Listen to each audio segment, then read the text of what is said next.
के मुस्लिम समाज को देखता हूं तब मुझे लगता है अभी भी आधुनिक शिक्षा के प्रति उतना रुझान नहीं दिखाई देता है। तो उस समय तो ये रुझान और कितना कम रहा होगा और उस बंदे को इसके लिए कितने प्रयास करने पड़े होंगे। तो सर सैयद अहमद खान इस मामले में वाकई बड़े यूं लेजेंडरी बंदे हुए हैं और इन्हें वो पूरा सम्मान मिलना ही चाहिए। मैं जोधपुर स्प्रिंग बोर्ड में था, एक दिन पास में मुस्लिम हॉस्टल है, बच्चे बोले सर उधर चलो, तो मैं उधर जा खड़ा हो गया। तो यूं औपचारिक बातचीत में मैं उन दोस्तों से भी पूछ रहा था कि यार खूब सारे लोग इकट्ठे हो गए, दूसरे लोग भी आ गए जो स्प्रिंग बोर्ड में नहीं पढ़ते थे, कि आप में से कितने लोग सर सैयद अहमद खान को जानते हैं। और मुझे बड़ा ताज्जुब हुआ कि हिस्ट्री के अलावा जो बाकी बच्चे थे वो सर सैयद अहमद खान के बारे में नहीं जान रहे थे। यार किसी समाज का इतना बड़ा मुखिया हुआ है जिसने समाज की आधुनिक शिक्षा की नींव रखी थी, उस बंदे के बारे में नहीं जानना अपने आप में दुर्भाग्य है। और इसी वजह से शायद ये है कि आधुनिक शिक्षा के प्रति वो लगाव, वो झुकाव दिखाई नहीं देता। अब हालांकि सुधार आते हैं, हर समाज में समय के साथ सुधार आते हैं। जैसा कि एक दिन पहले ही बताया था कि हिंदुओं में मध्यम वर्ग का विकास बहुत जल्दी हो गया था, इसलिए हिंदुओं में सुधार थोड़ी तेजी से आ गए थे। मुस्लिम समाज में अभी तक भी मध्यम वर्ग नहीं बन पाए, इसलिए सुधार उतनी तेजी से नहीं आ पा रहे। मेरे पापा टीचर है, पोस्टिंग पूरी एक मुस्लिम डोमिनेटेड गांव के अंदर थी, पूरा मुसलमानों का गांव था। तो मेरा पूरा बचपन वहां पर बीता हुआ है, मतलब लगभग 20 साल तक वहीं रहे थे। उसके बाद हम बीकानेर शिफ्ट हुए। तो हम मेरे साथ में हम 5वीं तक गांव की जो स्कूल के अंदर पढ़ा करते थे, तो मेरे साथ में मेरे जितने दोस्त पढ़ते भाई, मुस्लिमों का गांव तो ऑब्वियस सी बात है कि मुस्लिम पढ़ा करते थे।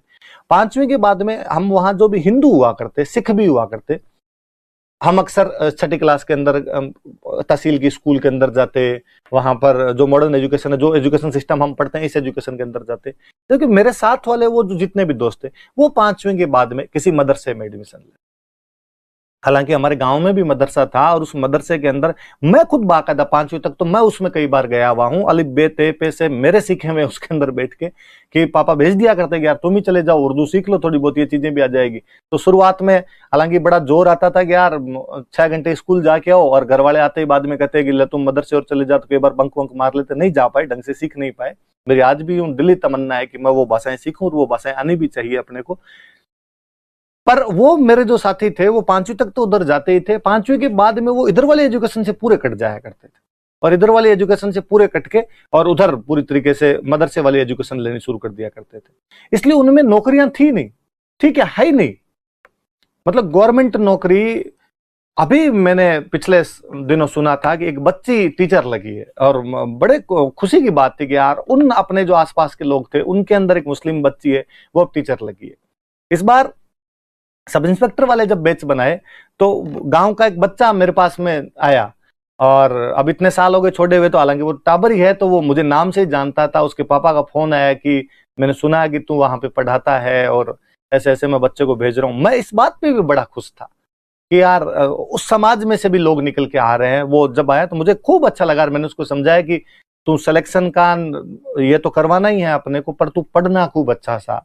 उस गांव से अपने कितने लोग यहाँ पर पढ़ने के लिए आ रहे हैं, आ ही नहीं रहे हैं। वो मेरी बातों से खूब सहमत दिख रहा था कि हाँ भाई साहब नहीं आ रहे हैं, उधर वाली एजुकेशन की तरफ थोड़े ज्यादा चले जाते हैं। मैंने कहा उधर वाली तो एजुकेशन नौकरी नहीं दिला रही है, यदि समाज का अंग मुख्य धारा के अंदर लाने का प्रयास नहीं कर रही है तो उधर वाली एजुकेशन को वहां तक सीमित रखा जाए जितनी जरूरी है। मना कौन करता है, वो एजुकेशन प्राप्त कर ली जाए, पर इधर वाली एजुकेशन ज्यादा आनी चाहिए। तब मैं उसको भी उस दिन ये एग्जांपल दे रहा था कि यार देखो तुम अब लोग पढ़ने के लिए आ रहे हो, सर सैयद अहमद खान तब 1857 की क्रांति के आसपास कह रहे थे कि ये सब पढ़ना चाहिए। मुझे लगता है भारत सरकार अलग इस मामले में थोड़ी सी हिचकिचाती है। मुझे एक किस्सा और याद आता है कि समाजवादी पार्टी के एक मध्य प्रदेश से राज्यसभा के सांसद थे मोहम्मद सलीम साहब। जब मदन मोहन मालवीय को 2014 में भारत रत्न दिया गया था, तब बात उठी भाई मदन मोहन मालवीय को भारत रत्न किस बात का है, क्योंकि भारत सरकार ने पॉलिसी लगभग बनाई थी कि अपने जो भी स्वतंत्रता सेनानी थे ना उनको भारत रत्न नहीं दिए जाएंगे, कि वो भारत रत्न से ऊपर है यार। और फिर यदि आप भगत सिंह को भारत रत्न दे देते हो तो सुखदेव को क्यों नहीं दिया, सुखदेव को दिया तो राजगुरु को क्यों नहीं दिया, राजगुरु को दिया तो आजाद को क्यों नहीं दिया। तो वो बहुत बड़ी चीज है, भारत रत्न से ऊपर की चीज है, उनको हम नहीं देंगे इस प्रकार की चीजें। और बाद में आजाद भारत के अंदर जिन भी लोगों के अलग अलग क्षेत्रों में काम रहेंगे उनको दे दिए जाएंगे। तो मदन मोहन मालवीय को दिया तो कहा कि साहब मदन मोहन मालवीय तो स्वतंत्रता सेनानी थे, उनको आप कैसे दे रहे हो। तो कहा नहीं साहब मदन मोहन मालवीय को हम शिक्षा की वजह से दे रहे हैं। तो मोहम्मद सलीम साहब राज्यसभा में खड़े हुए, उन्होंने राज्यसभा में कहा तो फिर सर सैयद अहमद खान को क्यों ना दिया जाए। सर सैयद अहमद खान ने भी तो शिक्षा के प्रयास किए, इतने सारे प्रयास किए। तब भी भारत सरकार की तरफ रिप्लाई ये था कि भाई उनकी ये बात अगेंस्ट जाती है कि कहीं ना कहीं वो लास्ट दिनों में अपने ये कहने लग गए थे कि भाई हिंदू और मुस्लिम तो अलग अलग देश हैं। ये बात उन्होंने भले इस मजाक के संदर्भ में या एक नॉर्मल संदर्भ, मजाक तो कहते, एक नॉर्मल संदर्भ में उन्होंने ये बात कही होगी या अपने समाज के भले के लिए कही होगी या अंग्रेजों का पक्ष लेने के लिए कही होगी, पर इस बात ने आगे चलकर सांप्रदायिकता फैलाने में मुख्य भूमिका निभा दी थी। और मुस्लिम लीग जो बाद में भारत के अंदर बनी थी, हम आगे पढ़ेंगे, मुस्लिम लीग का तो पूरा आधार ही अलीगढ़ कॉलेज था। बाद में अलीगढ़ कॉलेज में पढ़ने वाले सारे स्टूडेंट्स के अंदर अंग्रेजों के प्रति अच्छी भावना हुआ करती थी और राष्ट्रीय आंदोलन के प्रति कहीं ना कहीं गलत भावना पैदा होने लग गई थी। वहां जितने भी अंग्रेज प्रोफेसर पढ़ाने के लिए गए थे, मैं आगे 3 नाम बताऊंगा आपको, थियोडोर बैक थे, मॉरिसन थे, आर्चबोल्ड थे। उन लोगों ने अलीगढ़ आंदोलन को पूरी तरीके से एंटी हिंदू बनाने में और प्रो इंग्लिश बनाने के अंदर मुख्य भूमिका निभाती थी। पर फिर भी सर सैयद अहमद खान का योगदान सराहनीय है, होना ही चाहिए। कोई समाज का आज जब तक खुद का बंदा बाहर निकल इस प्रकार के प्रयास नहीं किए तब तक नहीं हो सकता। समाज, मुस्लिम समाज को फिर एक सर सैयद अहमद खान की आवश्यकता है जो शिक्षा के लिए उनके लिए प्रयास कर सके। Thank you. कल और पढ़ेंगे हम।